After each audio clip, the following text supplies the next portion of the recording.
नमस्कार। फरंदाहा ग्राम सभा के वर्तमान ग्राम प्रधान नीतू देवी जी के प्रतिनिधि हरेश कुमार गौड़ जी हमारे साथ जुड़ चुके हैं। आज के इस विशेष कार्यक्रम में ये नीतू देवी जी के किए हुए कार्यों को जनता से साझा करने वाले कि नीतू देवी जी के नेतृत्व में कौन कौन से कार्य फरंदाहा के धरा पर उतारा गया, जिससे फरंदाहा को बेहतर दिशा और दशा मिल रहा है।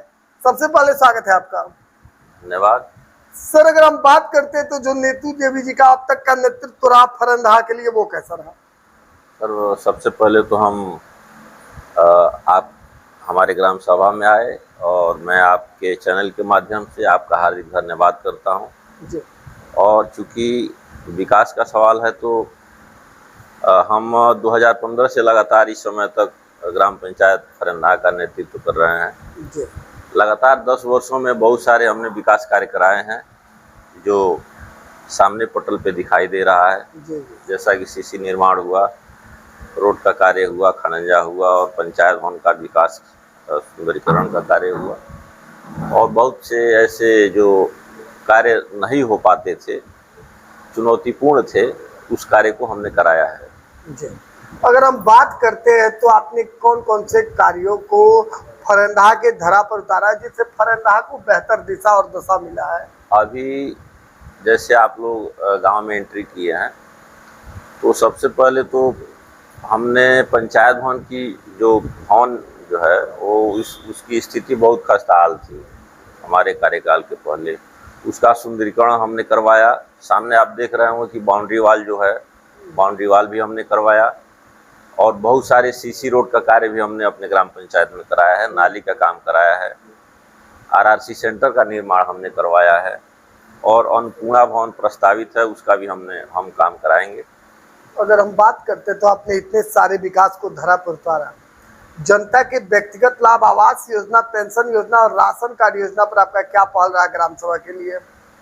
उस पर भी बहुत अच्छा पहल रहा। हमारे गांव के जो भी पात्र लाभार्थी लोग हैं, चाहे आवास का हो या पेंशन का हो या शौचालय निर्माण का हो, सभी लोगों को जो भी पात्र हैं सबको आच्छादित किया जाता है या आने वाले समय में भी जो पात्र लोग होंगे जो छूट गए होंगे उनका भी पात्रता की श्रेणी में अगर होंगे तो उनको भी लाभ देने वाले का कार्य लाइव के माध्यम से आपको आपके ग्राम सभा की जनता देख रही है। इतना सराहनीय पहल के लिए और इतना बेहतर विकास के लिए जनता से क्या अपील करेंगे?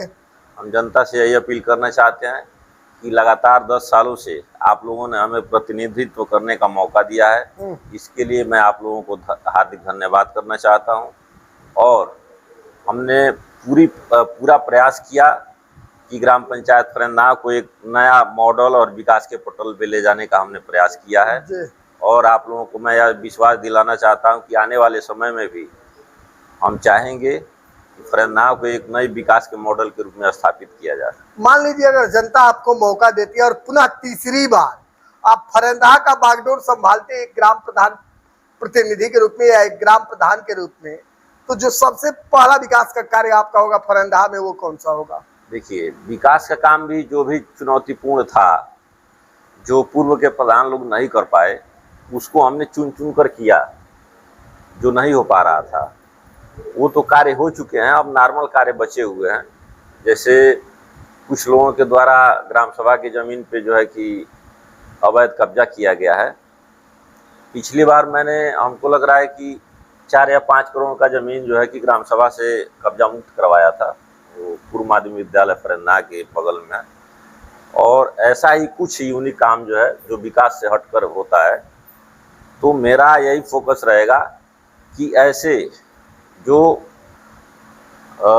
बड़े काश्तकार हैं या जिस जमीन पे गरीब लोगों का आधिपत्य होना चाहिए या पट्टा के रूप में मिलना चाहिए, जो भूमिहीन व्यक्ति हैं, तो ऐसा हमारा फोकस है कि मैं उस जमीन को कब्जा मुक्त करवा करके और लोगों में पट्टा के रूप में दूं और जो शेष जमीन है वो ग्राम पंचायत के विकास कार्यों में उसका उपयोग हो। इस पे मेरा फोकस है। बिल्कुल, काफी सराहनीय सोच है। चलिए, चैनल से जुड़ने के लिए और अपना कीमती समय देने के लिए बहुत बहुत धन्यवाद आप।